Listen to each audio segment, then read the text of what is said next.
तो अब हम करने वाले हैं मेंटल मैथ क्लास 9th का नेक्स्ट पार्ट। मैं हूं हरी सर और आप देख रहे हैं मेरा यूट्यूब चैनल चलो कदम बढ़ाई।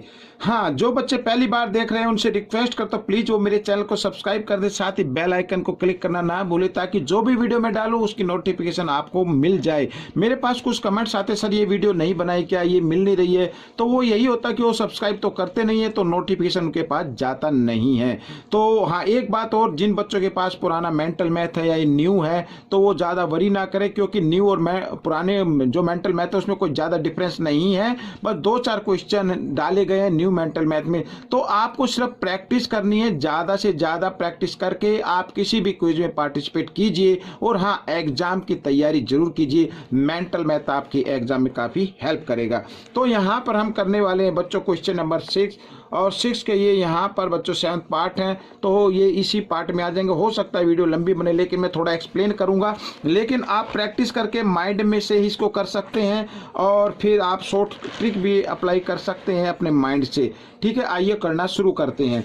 तो बच्चों यहाँ पर आप देख रहे हैं जैसा कि क्वेश्चन नंबर 6 मैंने लिखा हुआ है, तो आइए करना शुरू करता हूँ। तो बच्चों यहाँ पर देखो find the value of x की वैल्यू फाइंड आउट करनी सभी में।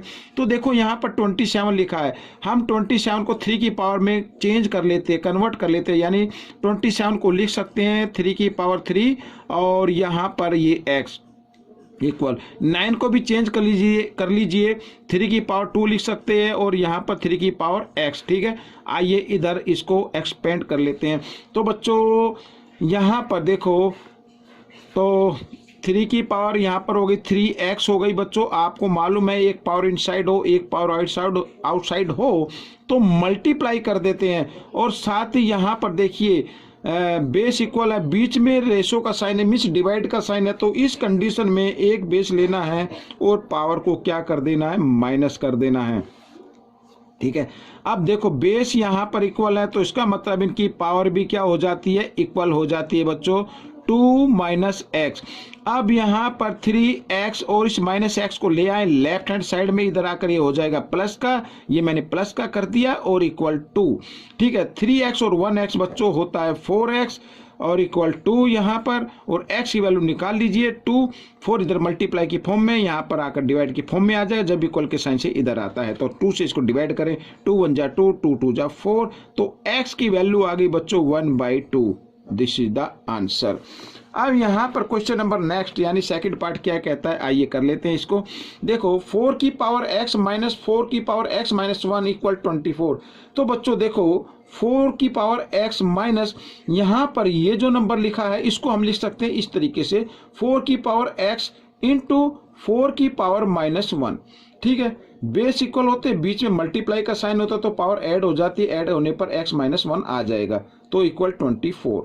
ठीक है, अब हमारे पास 2 टर्म आ गए, यहाँ पर बीच में माइनस का साइन है तो इनमें कॉमन नंबर कौन सा, 4 की पावर x है तो ये कॉमन ले लिया, यहाँ पर बचा 1 और माइनस, यहाँ पर बच्चों बच गया 4 की पावर माइनस 1। तो मैं क्या करता हूँ, इस पावर को ऐड कर प्लस में बना लेता हूँ, तो इस 4 का रेसिप्रोकल कर देंगे 1/4 आ जाएगा, ये पावर प्लस में हो गई और यहाँ पर 24। ठीक है बच्चों, इधर करते हैं, तो 4 की पावर यहाँ पर x, अब यहाँ पर 1 के नीचे 1 डिनोमिनेटर ले सकते हैं आप, और 4 और 1 का एलसीएम लेंगे तो 4 आ जाएगा बच्चों, साथ ही क्रॉस मल्टीप्लाई कर देना, 4 1 जा 4 और 1 1 जा 1, इस तरीके से इक्वल 24। ठीक है बच्चों, ये यहाँ पर अब 4 की पावर x यहाँ पर बच्चों इंटू 4 में से 1 माइनस कर दीजिए तो आता है बच्चों यहाँ पर क्या आएगा 3/4 इक्वल 24। अब आपको क्या करना है, देखो 4 की पावर x इक्वल 24।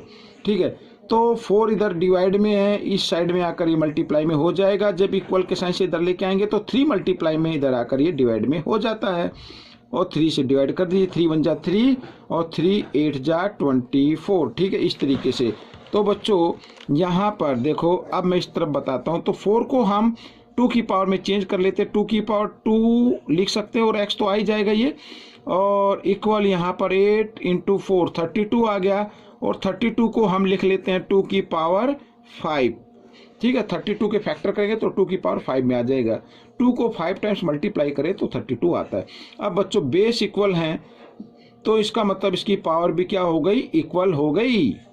ये देखिए तो x की वैल्यू निकाल लीजिए, तो 5 2 इधर मल्टीप्लाई में यहाँ पर आकर डिवाइड के फॉर्म में आ गया, तो x का मान या x की वैल्यू आ गई 5/2। ठीक है, आइए नेक्स्ट क्वेश्चन कर लेते हैं। तो नेक्स्ट क्वेश्चन में बच्चों देखो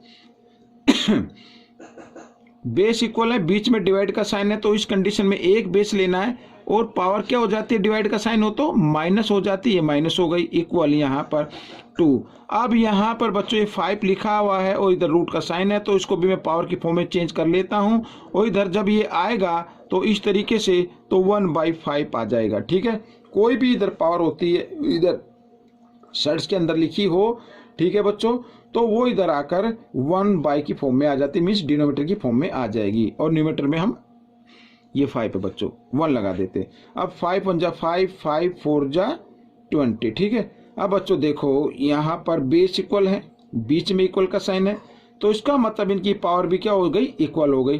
तो 5 - x = 4 और -x = 4। 5 इधर किस फॉर्म में है, प्लस में है ना, इधर आकर ये डिवाइड में आ गया, तो सॉरी माइनस में आ गया, तो equal -1।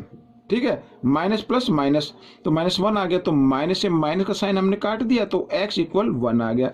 This is the answer. Next कर लेते हैं। अब यहाँ पर बच्चों देखो x की वैल्यू फाइंड आउट करनी है आपको, तो ये तो यूं का लिख लीजिए, 5 की पावर x - 2 इंटू का साइन 3, 3 की पावर 2x - 3 और इक्वल 135 है। तो 135 को बच्चों 5 और 3 की फैक्टर में ही कन्वर्ट करना है, तो अगर हम इसको 135 को लिख दें 27 × 5, ठीक है ना, तो 27 5 जब 135 होता है। आप क्या करें, फैक्टर भी कर सकते हैं, इस तरीके से फैक्टर करके देख लीजिए। तो आइए आगे कर लेते हैं। तो 5 की पावर यहाँ पर x - 2 डॉट 3 की पावर 2x - 3 और यहाँ पर 27 को लिख सकते हैं, 3 की पावर 3 में लिख सकते हैं और इंटू 5। यहाँ पर 5 की पावर कुछ नहीं है तो 1 मान लीजिए। अब बच्चों ये क्वेश्चन देखो, अब आप 5 को बेस मान कर कीजिए या 3 को, दोनों कंडीशन में आंसर सेम आएगा। आइए मैं दोनों से करके दिखा देता हूँ। देखो अब यहाँ पर क्या है, बेस इक्वल है ना, इक्वल का साइन आ गया, तो इसका मतलब इनकी पावर भी क्या होगी, इक्वल होगी। तो यहाँ पर x - 2 = 1 और x = 1, इधर -2 इक्वल के साइन से इधर लेके आएंगे तो +2 और x = 3 आ गया। This is the answer. अब 3 का भी लेके देख लो, 3 इक्वल है ना, बेस इक्वल है ना, तो इनकी पावर भी इक्वल हो जाएगी। तो 2x - 3 = 3 और 2x = 3, -3 को ले आओ इधर, +3 हो जाएगा और प्लस 6 +3 प्लस, ठीक है, दोनों को प्लस किया तो 6 आ गया।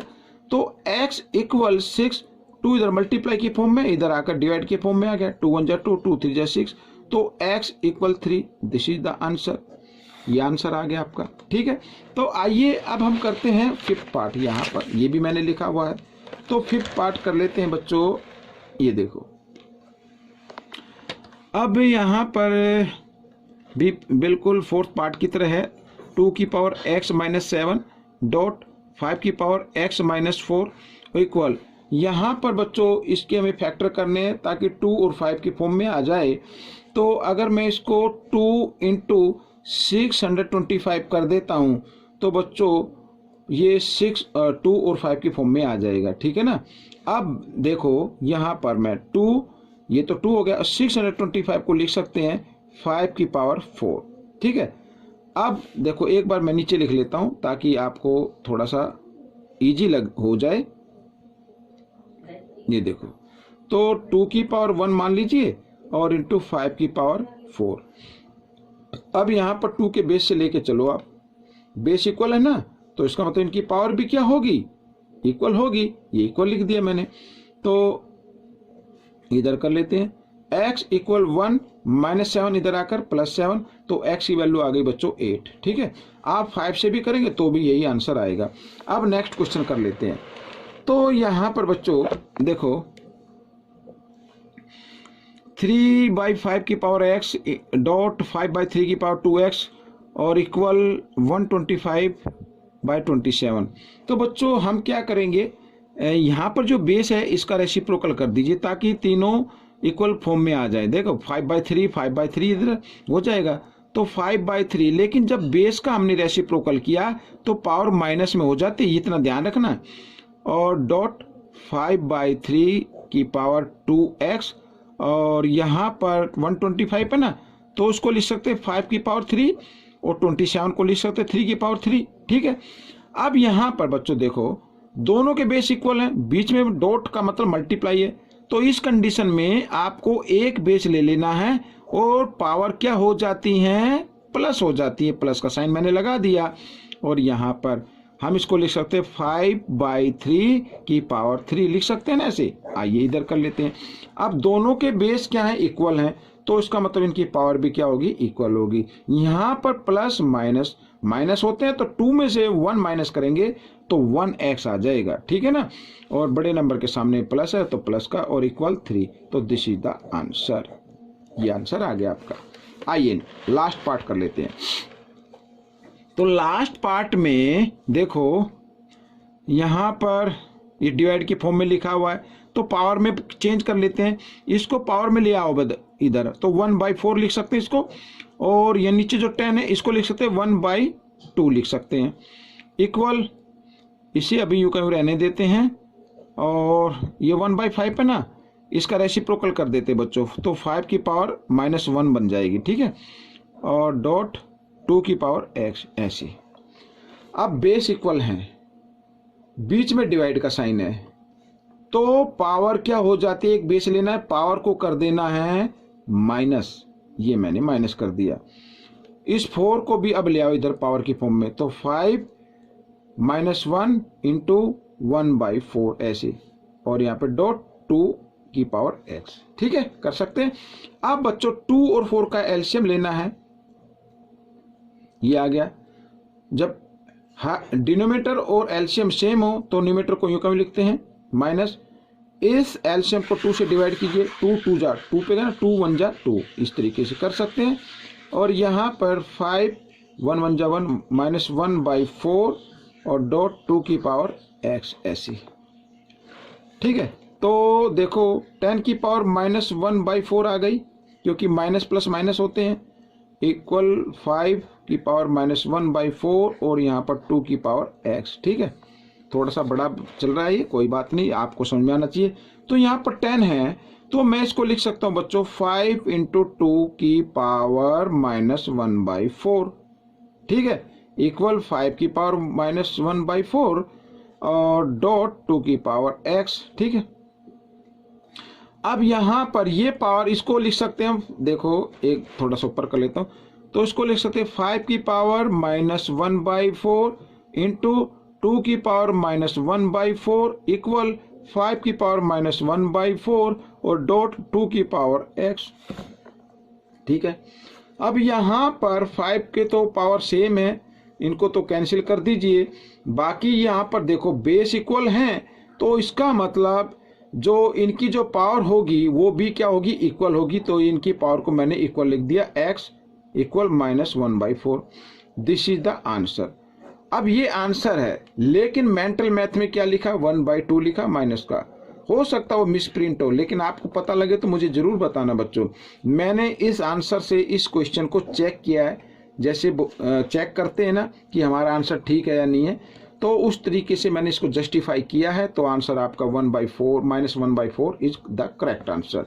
तो बच्चों ये क्वेश्चन आपका हो गया, साथ ही ये पार्ट भी कंप्लीट हो गया है। आपको ये पार्ट कैसा लगा मुझे जरूर बताएं, इसमें से सीखकर दूसरे बच्चों को जरूर सिखाएं। मिलते हैं नेक्स्ट क्वेश्चन में, तब तक आप इसकी प्रैक्टिस करते रहे। Thanks for watching this video.